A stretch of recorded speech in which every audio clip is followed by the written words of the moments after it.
All right. So you've probably heard, if you follow me for a while, you've heard me say this before. When three come up from one, so we've got three kings here. It's very telling the king that's missing. Which king is missing? The king of pentacles, the king of coins, right? He's not here. Now, he's the hardworking one. Not to say that the rest of them don't. Kings are all at the top, right? They've all reached mastery of their suit. So great energy where we have three kings coming. Now, this can be a very competitive energy.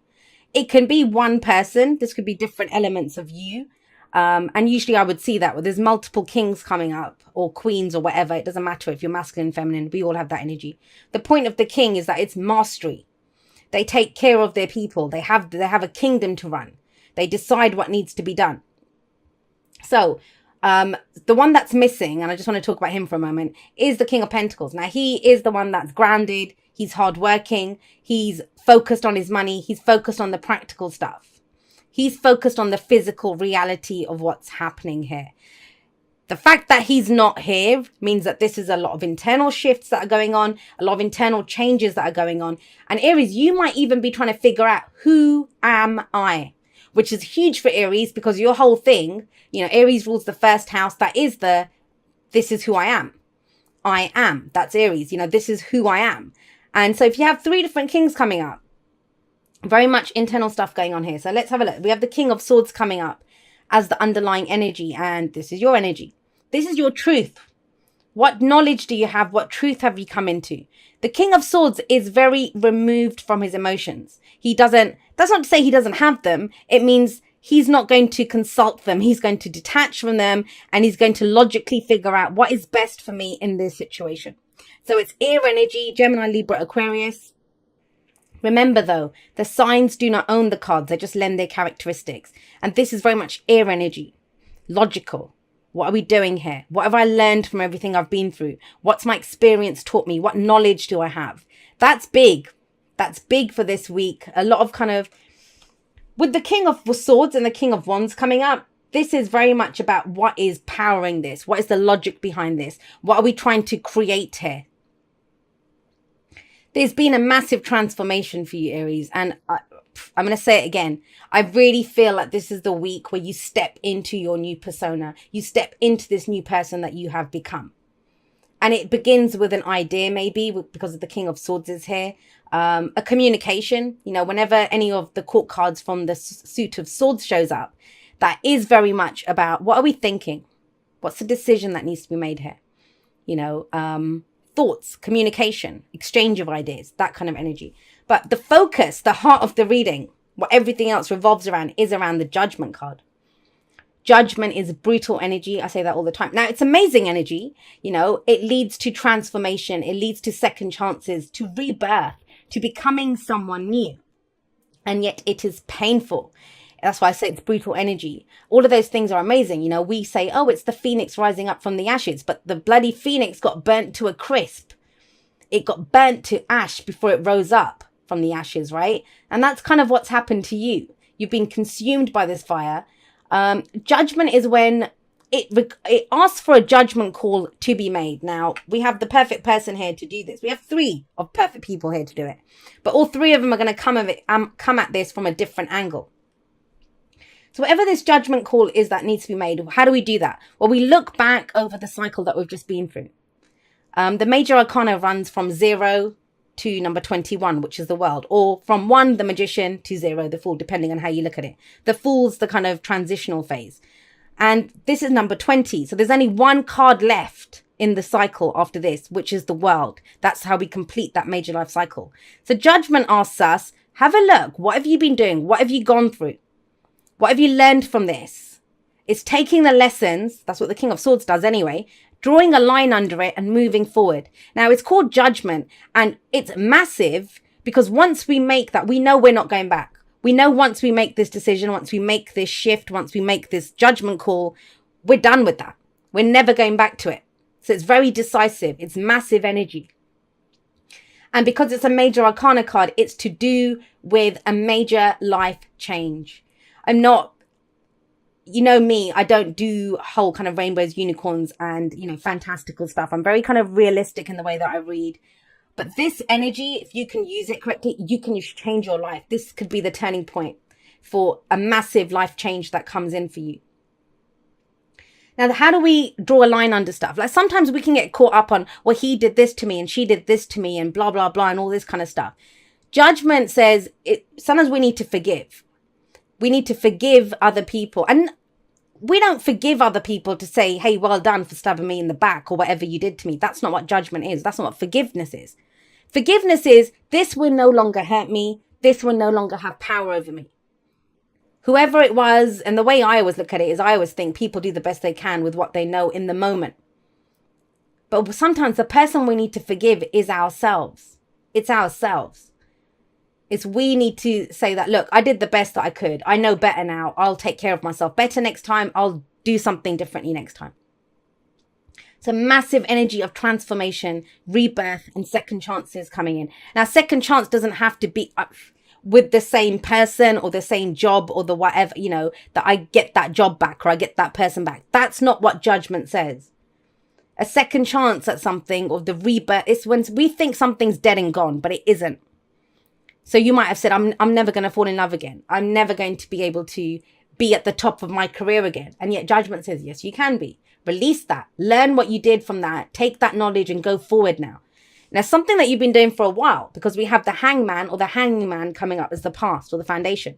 This could be last week, last month, last year, whatever. But what it says is you have been stuck in this bloody place of limbo for a while. That's why it's such a shift. It's the change is so dynamic. Now, the whole reason you were stuck here, a lot of you might have been wondering, saying, nothing's been going on, Jay. I've just been stuck. Have a look at this guy. He's hanging upside down, but it looks pretty, it doesn't look like he's struggling. He's there by design, right? He's almost like an acrobat doing an act. He is literally seeing the world from a different perspective. He's upside down. Everything's upside down here. He's seeing things differently. Now, the hangman, it asks us to release something of the ego, something that we're attached to, see it from a different perspective, surrender. The hangman is about surrender and sacrifice. Where we accept, is radical acceptance of where we are. He's not struggling. He could, but imagine it's like, all right, I'm hanging here. What do I need to know from being here? What do I need to see from being here? Once he gets the information that he needs, once he sees that change, has that change in his perspective. And sometimes this can play out as a change in our philosophy on life. I am not this anymore. I'm someone else. When that happens, he can get down and then things start moving very quickly. But you've been stuck in a time of limbo with this coming up, trying to figure out, this can be sometimes where we feel like our hands are tied. There's nothing that we can do. But you can. You can. Of course you can, because you have the King of Wands coming up in your present.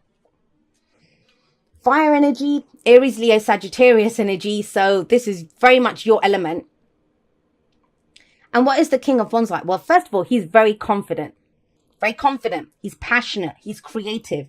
And he's all about pursuing those things that he's passionate about.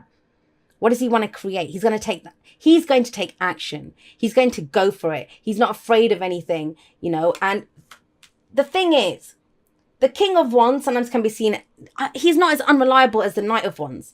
But the King of Wands is very much that energy of, because if it's fun, if I'm enjoying it, I'm going to go for it. He's in the spotlight. He's standing out there. I mean, he's always the most, have a look at these three kings. Have a look at all three of them, right?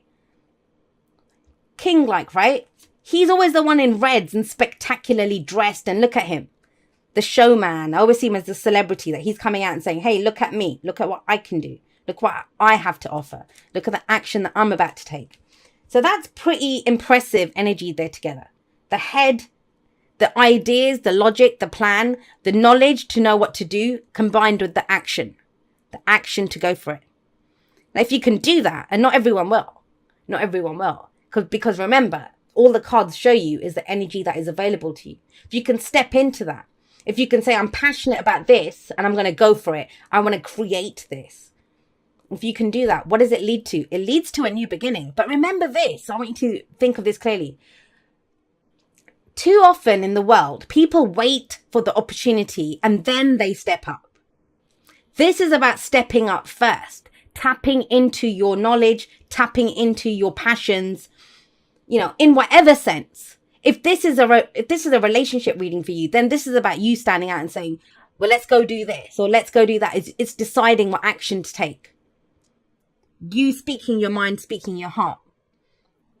Now, if this is about, and I say heart because of the King of Cups there, the King of Swords on his own won't do that. This is work. You have the plan. You take the action. You go for a second chance. You leave everything up. Forget what happened in the past. I'm about to go for it now. Where does that lead? That leads to your true new beginning. We have the star coming in here. And that's just it. You know, you might not even know what it is that you want to do. That's why I feel like it's very internal. Whatever is going on here, it's very internal. Now, sometimes we can deal with other people. You know, you might be dealing with an air sign. You might be dealing with a fire sign. You might be dealing with a water sign. You might be dealing with these people. But then we take on some of their energy, right?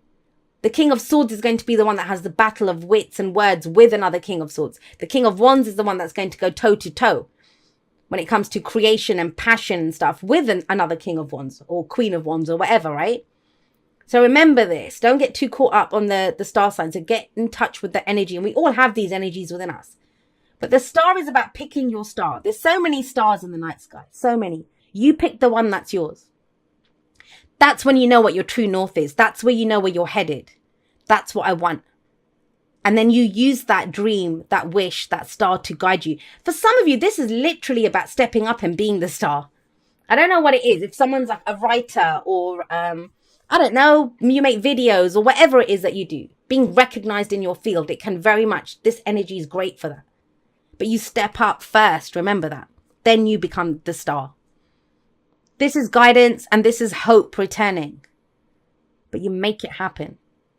2 kings come up first before that. Now, what's the advice? And remember, the advice card here, these two both lead to that.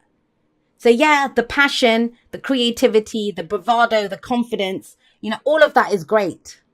But don't forget to be the King of Cups. We have the King of Cups as the advice. And he's all heart. He's all heart. He knows how he feels. He's very emotionally aware.